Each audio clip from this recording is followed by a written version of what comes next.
inzoga yose ntabarigi abari Yesu undimo ubabwira ibibafasha. Yewe mureba aha rero aho ntangirira mfite ubuhamya burebure ariko ni amaseri. Seri y'uyu munsi igendanye n'uko mumbona ameze, uko byaje siko nahoze. Hari abanzi hano ariko ndashima Imana. Bijya kuza nagiye muri kaminuza muri 2003 niho narwariye. Noneho ndarwara ntacyo nari mfite, sinari mfite uko nigira, sinari no kumenya ikiri mu mutwe kuko numvaga gusa nabujaga umutwe nkumva ikibyimba kiri mu bwonko, nabuje umutwe nkumva ikinya, biranyobera. Mbura amafaranga nkavuga ese nzivuza he kuko hari kuri Faisal nta CT scan yari hari ngo ibashe kureba ibirimo, ariko hari umuryango wamfashije. Mpagaze hano nkushimira nawe umuryango wa FPR Inkotanyi.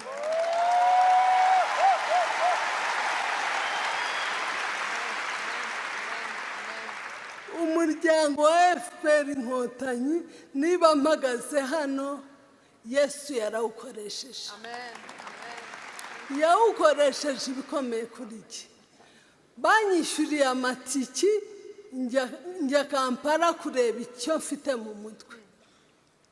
Njyayo baranyakira, abo muri Kampala baravuga bati mbijyane Faisal wanyu bazagusobanurira. Ariko ngeze mu gahoteli nari ndimo nshaka kureba ibirimo sinabisobanukirwa. Ndaza ngera inaha njya Faisal, abaganga bose babikubise amaso batangira kuvuga ngo ibi bintu birakomeye, ngo ibi bintu birakomeye. Ndavuga rero ibi bintu nibiza kunca intege nkababwira ntibikomeye, nkabereka n'uburyo bidakomeye kandi ari abaganga. Noneho umutware wanjye twabaga twajyanye aravuga bukeye arambwira ati kandi uzatera umujinya abaganga bagukubite, wowe barakubwira ibyo babona nibo babizi, nawe urababwira ngo ntabwo bikomeye. N'ibiki ntoya iriya ni imvugo ica intege. Rero jye niyemeje guhora ndi muri pozitifu uko byagenda kose. Ubwo FPR Inkotanyi yaramfashije, ituma njya muri Kenya mu bitaro byitwa Aga Khan Hospital ku bahazi. Naragiye nsanga Abahinde, abadoktori b'Abahinde, ariko ubwo na Faisal babikubise amaso bumiwe nyine nabemeje ko bidakomeye.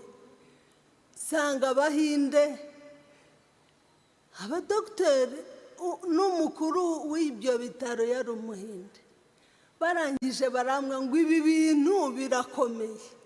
Ndababwira nti ntabwo bikomeye, nijyembi baragutya ntabwo bikomeye. Bayoberwa ibyo ari byo bajya kunsha ati twe ntabwo twabishobora, bajya kunshakira professor not a doctor. Mbona bazanye professor w'umusaza ufite nk'imyaka 75.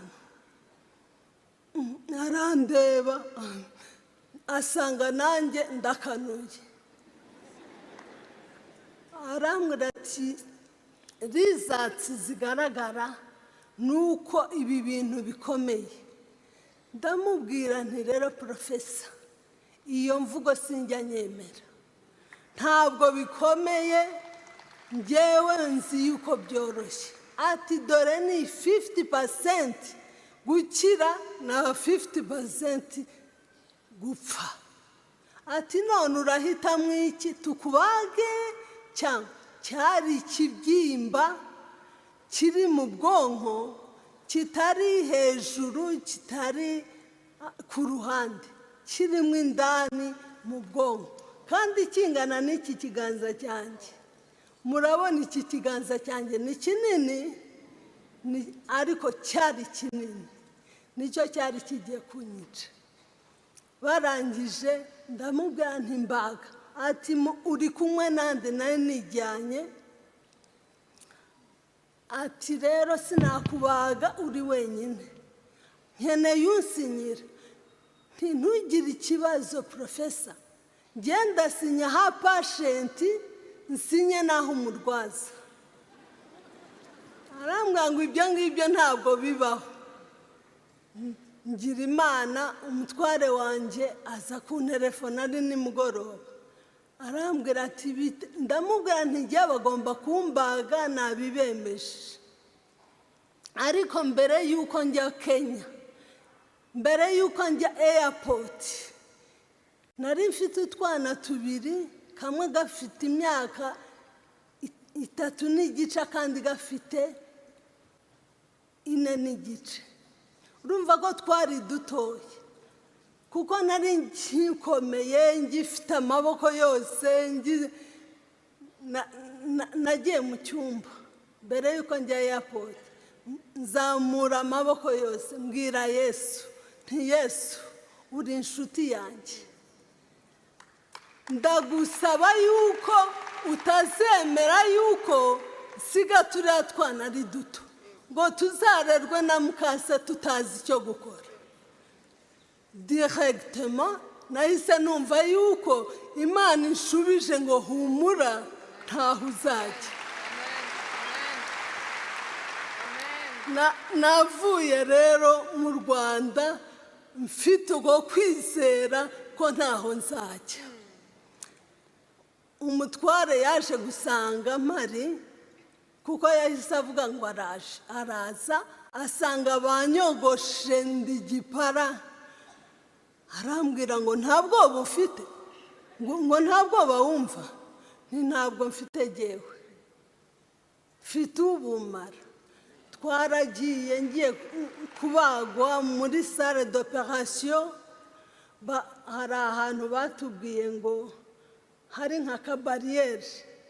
Ati rero nimuganire, hanyuma nta espoir yo gukira babonaga.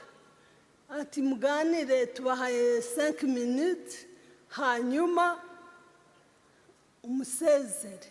Bavuze ngo ansezere, yagize emotion, amarira mbona araje. Ndamubwira sheri, we ntugire ikibazo, nujya kumva ufite ubwoba, wumve yuko King na Teta ntashobora kubasiga. Nuko narinjiye, numva yuko mfite iyo confidence, numva yuko mfite kwizera ko ntashobora gupfa. Bambaza amasaha 8, ubwonko burabyimba burenga nivo yaho bwakagombye kuba. Bari bakuyeho igipfundikizo cy'ubwonko, basanga gifite inyama kizabora, bagishyira muri frigo. Urumva nasiganye pati imwe, iyindi iri muri frigo.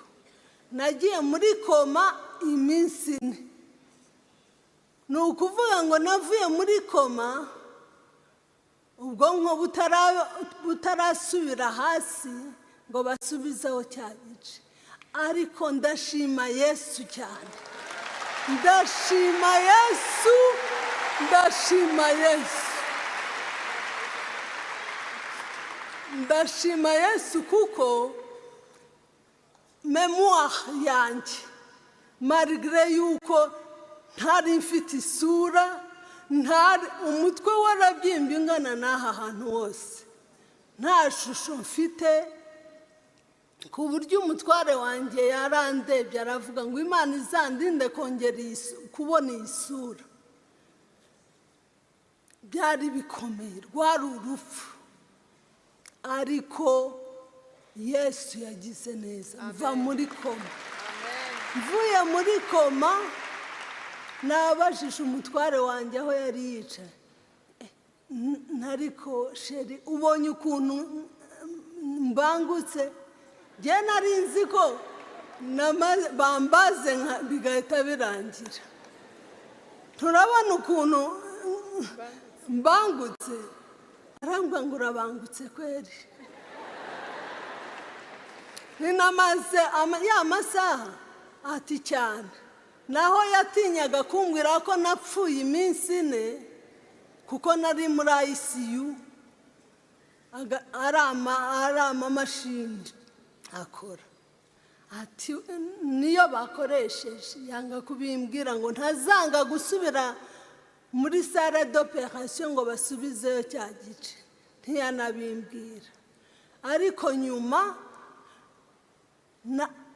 agakana nahasize amateka. Uko nari imeze sinigeze ntaka. Sinigeze ntaka ngo niganyire, narababaraga nkumva Yesu arahari, nkumva Yesu andiro. Abaganga bakaza bakandeba bati hariye tumeze ute? Yesu yamaze kunkiza, ni Yesu yamaze kunkiza ubungubu. Bakandeba ubwo ndi mu kagare, bakavuga bati uyu murwayi. Noneho bajya muri turu bakaza kureba wa murwayi, utajyuganya, utajugira inshuti y'abaganga. Mba nka murumuna wabo, abandi nka mushiki wabo, bakanyitaho bakankunda. Kubera iki? Kubera ineza n'abakominikaga. Birangiye nyine baza gufata ngo cya kibyimba cyari kinini, ntibabashije kugikuramo cyose, hari agapariti gato basizemo. Noneho ngo bajya kugipima, basanga kirimo kanseri. Noneho mbona profesa agiye n'umutware wanjye, ubwo ndaryamye, bazi ko nyine ari ikintu kiri aho kitobuserva, kitasi ibigenda. Ariko mbona reaction umutware wanjye agize, ndavuga nti biriya bintu ntabwo biri amahoro, ntabwo ari message nziza. Umutware wanjye yahise azi Rwanda, nguma hariya.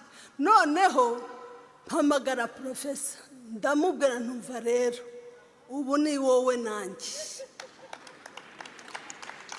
ubu ni wowe nanjye, umutwe ni uwanjye, ubuzima ni ubwanjye.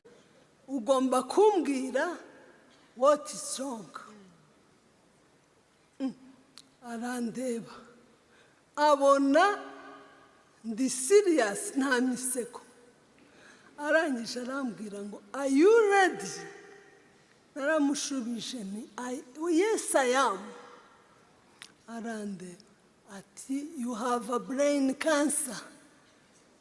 Icyo cyonyine niyo nibutse reaction nakoze, nanjye ubwanjye ndaseka. Nahise mufesinga, ndamureba, ntigewe nta kanseri mfite, ntigewe nta kanseri mfite. Namufesinze mureba, arandeba. Ariko wowe uzi umugabo witwa Yesu? Nk'umugabo witwa Yesu ntihari igorogota, yaravuze ngo byose birarangiye. Ni gute?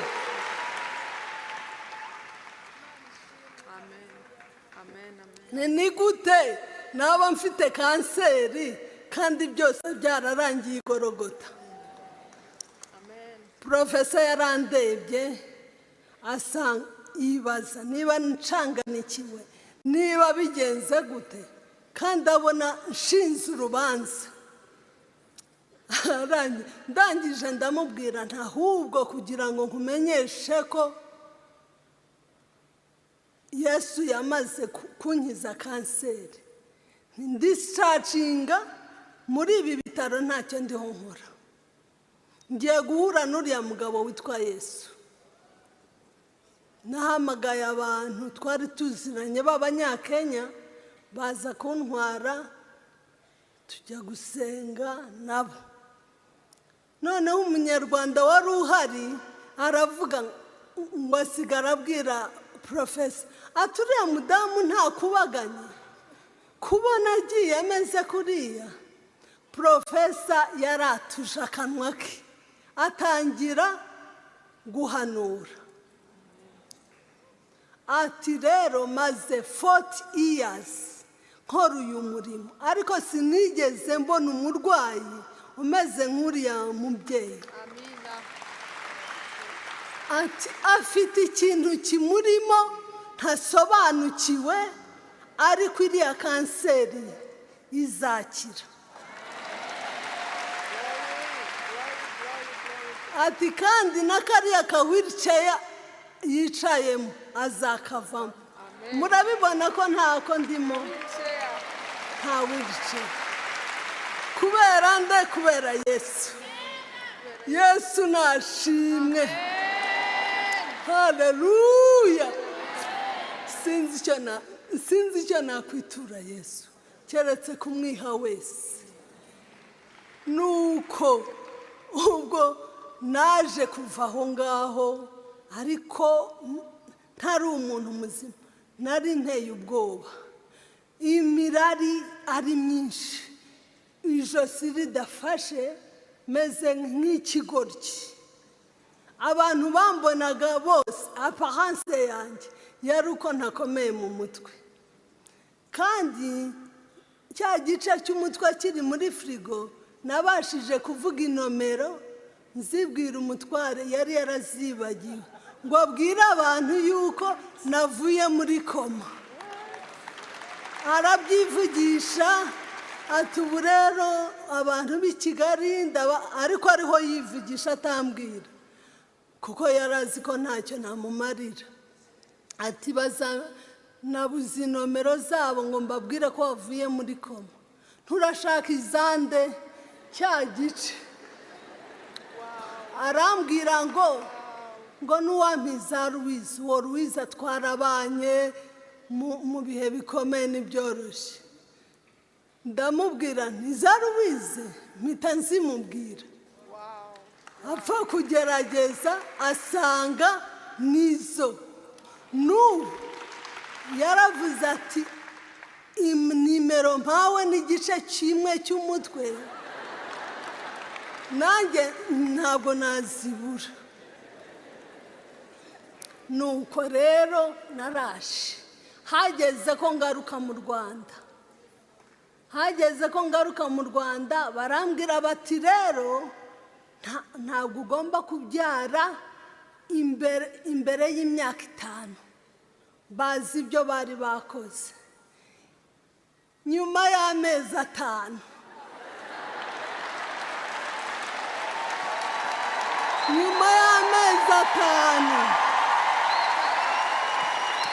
mbambyaye impanga 3.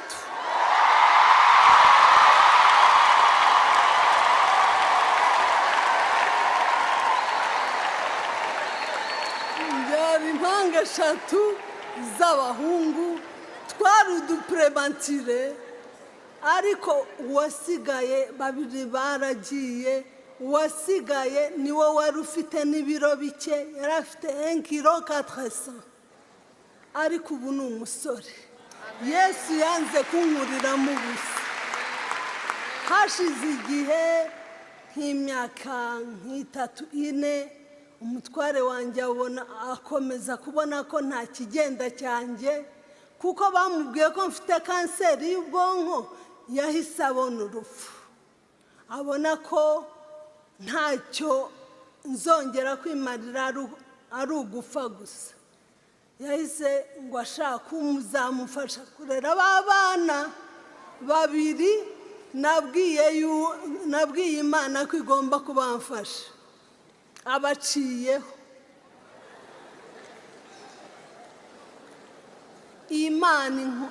Imana ikoresha abantu.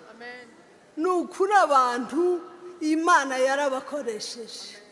Nkibaza uko nzabigira, ariko ndavuga ngo nubwo agiye ntabwo ngomba kuba umutwaro wa sosiyete, ntabwo ngomba kuba ikibazo muri sosiyete, ngomba kuba igisubizo. Abana banjye bakiga, bakarya, bakambara nk'abatunga, nanjye nkagira icyo mfasha, kandi nkumva mbifitiye kabisa ishyaka. Niko byagenze. Ariko Imana ireba incira akanzu, ikoresha abantu. Ubwo najyaga gusaba akazi meze nteye ubwoba, njya n'ahatari peri dofure nk'umusazi wese. Nahagera bankubita amaso, bavandi nari nteye ubwoba. Nanjye ubwanjye uwari kunyita umusazi ntago byari kumbabaza, kuko nari nabyakiriye. Bakandeba kuva ku kirenge kugeza ku musatsi, batari ko washobora iki? Any job. Aho nageraga hose navugaga ko byose nabishobora, any job. Noneho nkahita mbereka uku kuboko, ntimunampaye akazi ko guterura, naterura, nagakora. Ni ukuri nabonye akazi ku mbaraga z'Uwiteka. Uwiteka ankura ku gisuzuguro, ankura ku cyavu, anyicaranya n'ibikomangoma. Iryo jambo ryansohoreyeho, tujya turyumva, ariko gihe ryambayeho. N'ubu ngubu mpagaze hano, aposa akicara mu bwonko bwe akantekereza ngo Ariyete, mbibona nk'aho ari miracle, mbibona nk'aho naje gusobanukirwa ko ndi umwana w'umwami, kandi ngomba gutsinda ibigeragezo byose. Ubu natangiye ako kazi nabonye, ntabwo ari ahantu horoshye, ntabwo kajyanye n'uko meze. Muri 2011 kugeza ubu ngubu, ariko bose bantangira ubuhamya kubera Yesu, kubera ibikorwa babona Yesu akora muri iki. Uko nagiye meze siko nkimeze, siko nkimeze. Noneho maze nk'imyaka ingahe mbona abandi bariho barajya muri kaminuza, kuko nagiye mfite ade. Ndavuga ni why not me? Nanjye najya kwiyungura ubumenyi nkajya muri kaminuza. Erega naragiye, ariko bari bafite impungenge, bavuga batazagwa mu nzira, zagira gute. Ubwo umutware yari yaramaze kugenda. Noneho ndababwira ntumva rero, murambuza kugenda, ariko ngiye kubohoza digiri yanjye.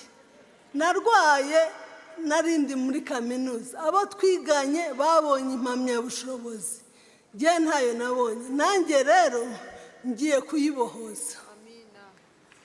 Naciye mu bintu bikomeye, navaga mu kazi 17 heures, nkajya gufata bisi ya Kicukiro ikansiga Sonatube.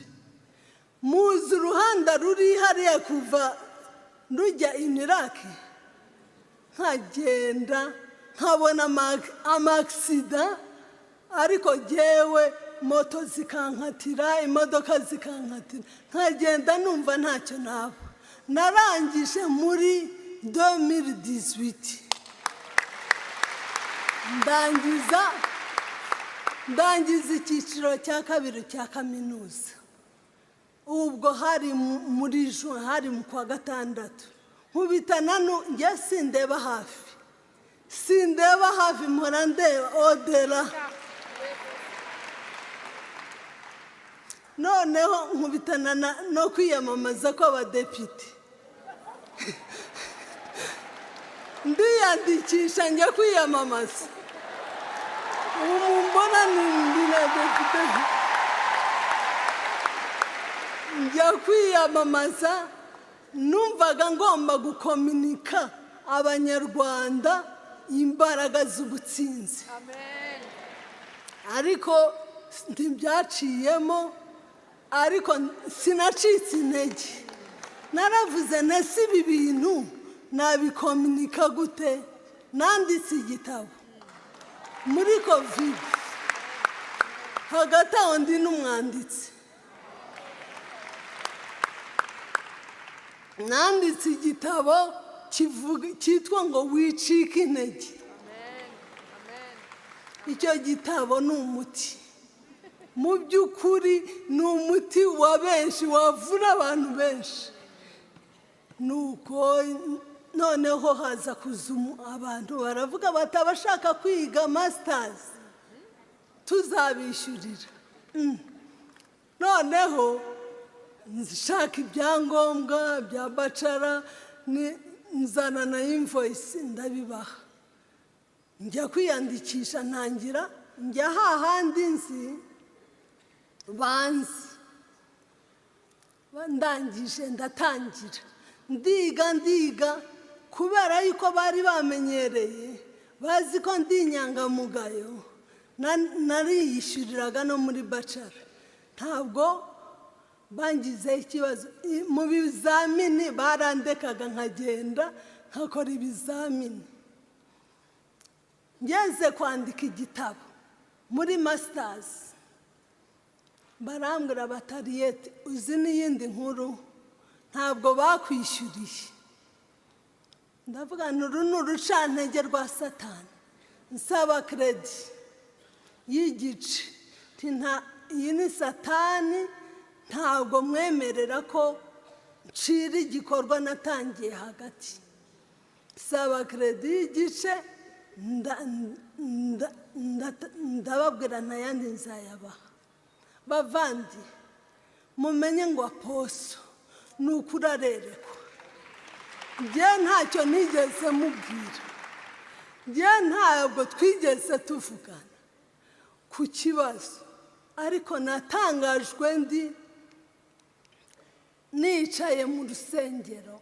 Ariko uko nagiye muri Women Foundation Ministry ndagubwe nabaye umwana w'umwami. Amen. Nkavara kuri gate bakaza kumprotokora nkavuga nti ibi ni ibiki? Bakantwaza agasakoshi nkavuga ngo ibi ni ibiki? Bakamfata akaboko.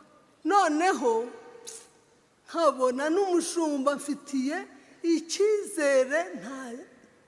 Icyo gihe nicaye arambwira ngo Henriette, ngo yari yaragiye hanze yaragarutse, ati ntutahe ngufitiye kado. Nkumva ko ari nk'umwenda wenda ari ikindi kintu. Ndicara ngiye kubona mbona bampaye envelope.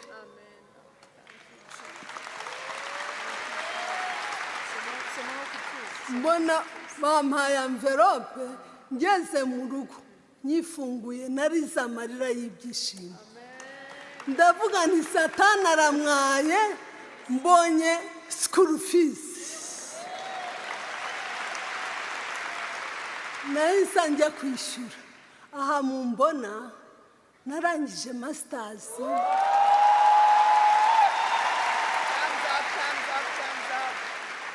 Narangije masters ubu nsigaje kwambara nzabatumira iyo masters rero umushumba warakoze imana izakomeza igukoreshe kandi kuzuza ndabashimira cyane ni ukuri ubu iyo masters mfite c'est grâce à vous imana ibaha umugisha ibagirire neza abashaka kuzabona ubuhamya bwanjye burambuye icyo gitabo wicika intege kirahari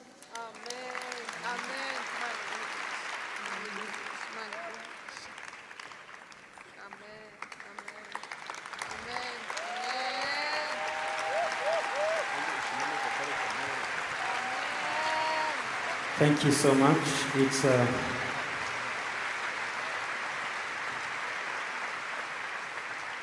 I'm going to try to make it as brief as possible.